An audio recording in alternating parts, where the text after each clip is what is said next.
Friends जय जगन्नाथ जय माँ समलेई आम जाइनु यहाँ शिवपुराण शुणी सो आम विभिन्न छके हो सो बसीचे बहुत बढ़िया लगुच आज ही मैरेज थिला आम डेली जाऊँ न जेहेतु आम गाँव में हो तो भल लगुच डेली जाऊँ सो वीडियो नहीं करवा जेनटा कि आम केभे केनता वीडियो करुछे मुई आज टिके सब क्लिक करी सब मेसेज करी आपण मान के देमी जदि भल लागबा बेले लाइक करबे सो वीडियोटा भल लागबा बेले मोर चैनल के शेयर कर देबे देखुन वीडियोटा केनता लागले कहबे।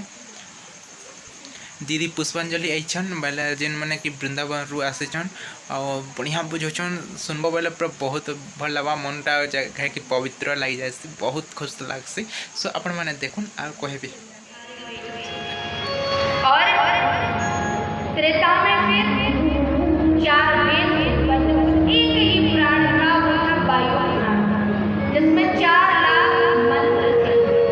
फिर अलग अलग मंत्रों को अलग अलग विभाजित करके पुराणों में बांटा गया। साक्षात भगवान का स्वरूप माने गए हैं। हमने कलयुग के लिए सुना यह कहा कि कलयुग में शास्त्र महात्माओं को तपस्वियों सद्गुणी व्यक्ति को मारने में भी लज्जा किसी को नहीं आएगी। हत्याएं करने में, नारी का अपमान करने में, ग्रंथ को जलाने में भी किसी को शर्मिंदगी महसूस नहीं होगी। बच्चों को मारने के लिए, गाय की हत्या में, अशब्द बोलने में, बड़ों का अपमान करने में और क्या कहें